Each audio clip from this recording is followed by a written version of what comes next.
Hello everyone, magandang oras sa atin lahat. Welcome to my videos. Maraming salamat sa panonood at lalo na sa mga nag-subscribe.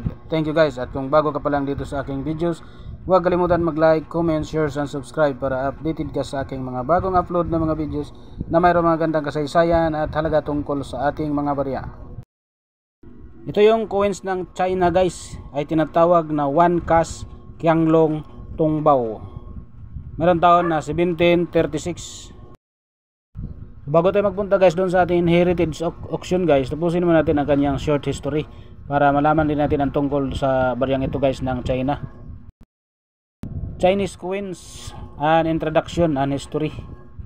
China was among the first countries in the world to use money as documented by historical records and actual artifacts dating back to 4,000 years by the time of the Shang dynasty, 16th to 11th century BC.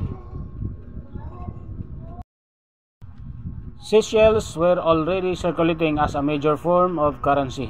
China achieved the ability to cast very refined works of runes early on as evidence by its extraordinary Shang Ansu dynasty or ritual bronzes.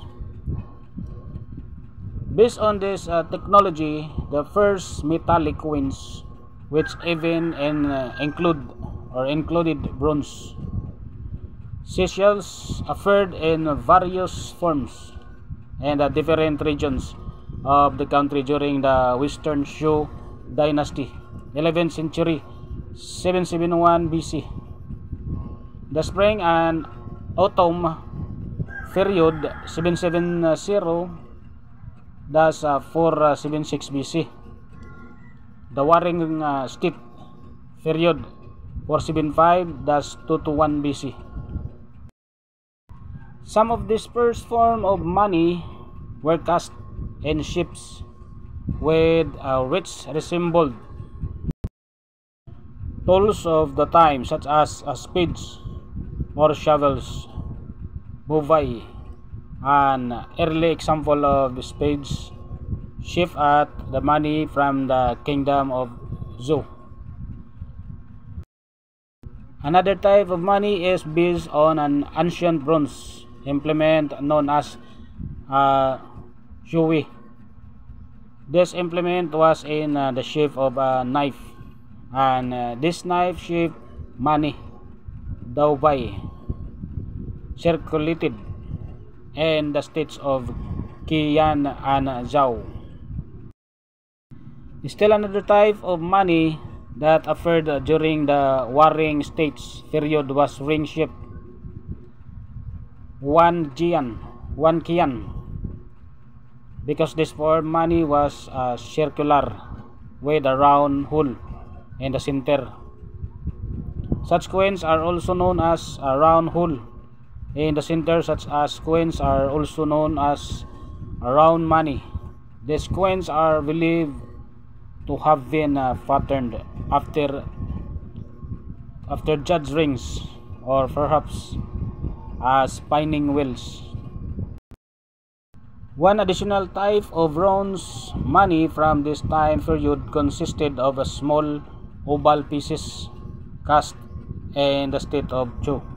This form of money is known as ant nose, Yevi Qian, and devil or a ghost based money, Kilian Yang or Kilian Qian, because of the characters inscribed on the resemble a human face. When Qin Shi Huang unified the country in 221 BC and established the Qin dynasty, he abolished the above mentioned forms of the money that had been circulating in the other warring states and stipulated that the legal coinage would be a round coin with square hole in the center weighing a half tael or van liang. This type of coins, known as a Van Liang, continued to be cast through the end of the Qin dynasty and into the Western Han dynasty. In 118 BC, Emperor Wu of the Western Han dynasty to 06 BC 24 AD replaced the Van Liang with a different type of coin, round coin with a square hole in the center. This coin was also named according to its weight and is known as the Wu Shu or Wu Shu. This basic coin shape was adopted by subsequent dynasties and continued to be cast in the various forms for more than 700 years.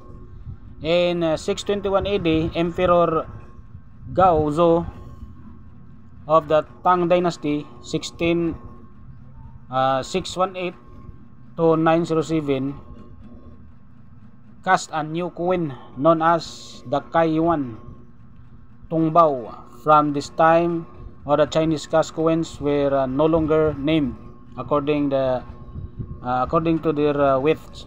Instead, they were named Tongbao or Yuangbao. This practice continued through the subsequent dynasties down to the end of the last dynasty, the Qing dynasty, 1644 to 1911. Chinese coins and Chinese charms. Chinese charms as a form of independent of coin did not really appear until the Han dynasty. But even some of the earliest forms of metal money, such as spades and knives, had charm-like qualities in that they had auspicious or good luck characters and inscriptions.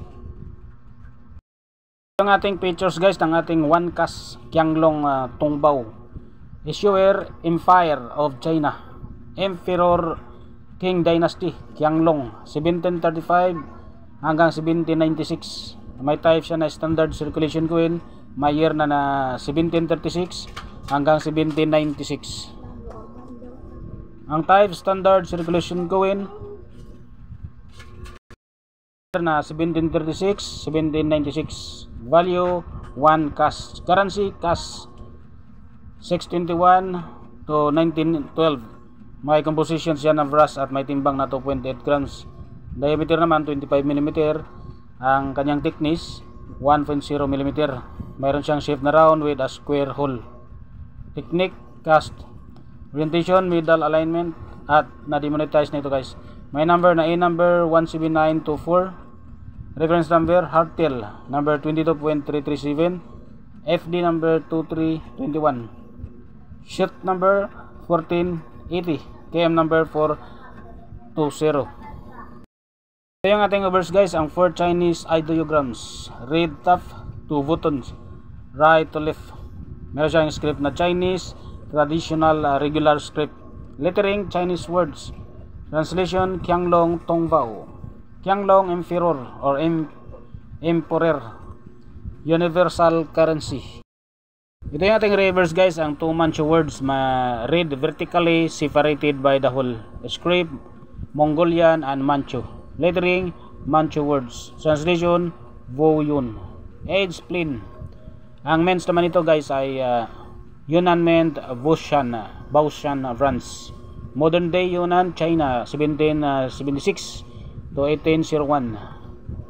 Yunnan Mint, Dali France, modern day Yunnan China 1682. Mayroon tayong comments dito guys, ang variety of the hardtail number 22.337. Ang overs the same with the long top dot on the bow. Ang reverse naman ay practically vertical top stroke of Yun. Yung 44% guys sa ating 1736, 1740. Meron siyang very good na 68 pesos, fine 80 pesos, very fine 120 pesos. Tayong auction record nito guys noong February 8, 2024, no grade ay umabot ng 283,200 pesos. 5,000 US dollar. Maraming salamat sa panonood guys, at God bless sa ating lahat.